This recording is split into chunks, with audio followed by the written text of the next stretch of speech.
Good morning. Hello. Today we are speaking with our language school from Nice, Idiom Language Studies, and we are talking today with Laurence. And hello, Laurence. Hi. How are you? Hi, very well, thank you. How are you? Thank you. Okay, so we start straight with the first question. In March 2020, there was a big impact on all businesses, especially the travel businesses. How was the impact on your business, the coronavirus situation? Yeah, I mean, it was huge. It was a huge impact. If we talk about the whole year, the whole 2020, I guess in terms of number, we lost about 90% of our students. So yeah, it was pretty big impact. We had a small break during summer. I think for that we were lucky that we are in Nice. We are in an ideal location if you want to enjoy a bit of sea and beach and these holiday feelings. So we had a lot of cancellation during spring, during the first lockdown, but we had a small break during summer, thanks to that perfect location, I guess. So we were kind of lucky to have that. And students came, they could learn French and they could enjoy the weather, the sun. So we saved a bit the summer season, but as soon as the summer ended, the restriction came back and nearly all the bookings were cancelled. Mm-hmm. France was quite affected by the virus starting fall, and especially the south of France. I don't know if you heard a bit in the news, but it was quite of a bad commercial for us, especially Nice. It was crowded during the summer, so of course the virus was very present after. But our mayor decided to put very strict protocol even before the national measures. So we were the first to have the lockdowns on the weekend, to have the curfew at 6 o'clock in the weekdays. So of course that was very bad commercial for us, and nearly all the bookings for fall and winter were cancelled or postponed. Mm-hmm. And then we had 2 other lockdowns, and we just opened in the beginning of May. So of course, the impact was huge, and now we're just getting our head a bit out of the water. And of course now, thanks to those very strict measures taken locally, we are now one of the cities with the less active virus circulation. So it will pay off, but it will take time, I guess. Oh, that's good. Hopefully. So as you said, you had many cancellations. What did you do to survive? A bit as I think other schools, we try to offer online courses. So all the students that were on spot during the first lockdown, when the first lockdown arrived, of course they had to organize their trip back home.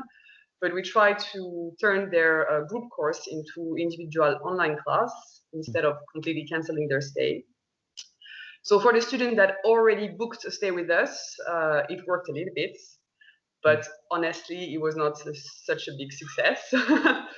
So I think when they book a stay with Idiom here in Nice, the students really, they're expecting the whole French immersion with host family, maybe with really like the French atmosphere, the food and everything, and not just the online class and the course in online. I think that's what they're really expecting when they book a stay with us. So it didn't work really well. But the big surprise was that we have a lot of faithful students that are coming each and every year, individual students, and I think they wanted to show their support, and they're actually the ones who booked those online courses. Oh, good. So when we started to promote those courses on social media, for example, it was former students that booked them and wanted to show their support to our school. And yeah, it warms our hearts. It makes us feel really good, and okay, we're doing a good job, and our students are really faithful and coming back. So yes, that was really a nice thing. That was the big things we did to survive, and we try, I think, a bit like everybody, to use our time when the school was closed to work on our social media. For example, we are a very small school with a small team. We don't have a marketing director or something like that. So I try to work a bit on the social media part, and we're currently working on our website, for example. So we are trying to promote a bit the school through other way and to work on our teaching materials, stuff like that. And we really try to keep contact with our staff. As I said, we are a very small family atmosphere school.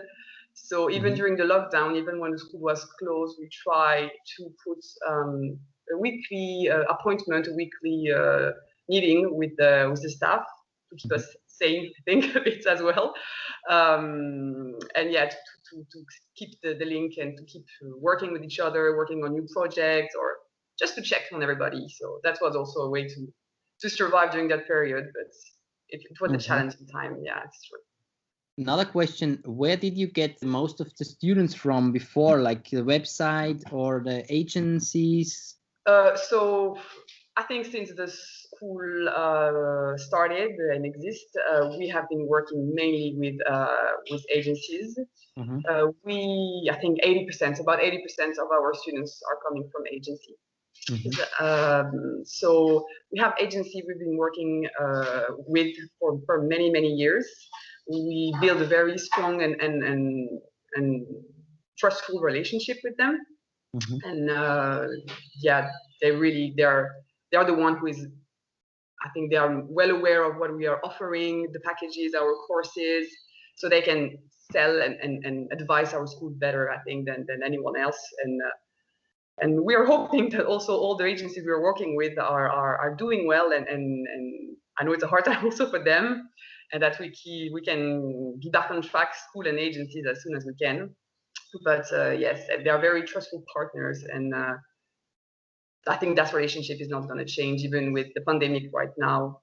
I don't think it will change. I mean, as a student, I think it's you feel more confident if you have someone you can talk to, maybe in your own country, in your own language also. I mean, not a school abroad you don't know so much about, and everything is changing super fast right now. The traveling restriction, if you're on quarantine or not, lockdown, etc. So I think it's nice to have like a direct agency you can talk to instead of a school maybe you don't know so much about. So yeah, I think this is the relationship is not going to change.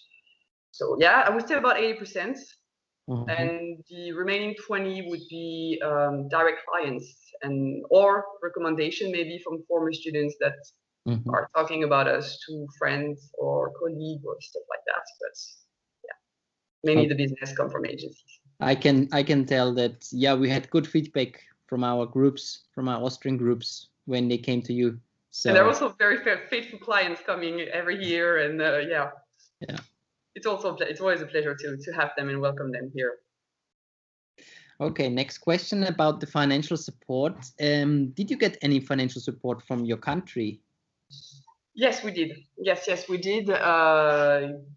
French government, we are lucky also for that matter. French government during the lockdowns, even at the very beginning, they paid for our wages, for our salary. So when we were forced to close and the teachers were not working, the French government took over that part. So they were paying the salary.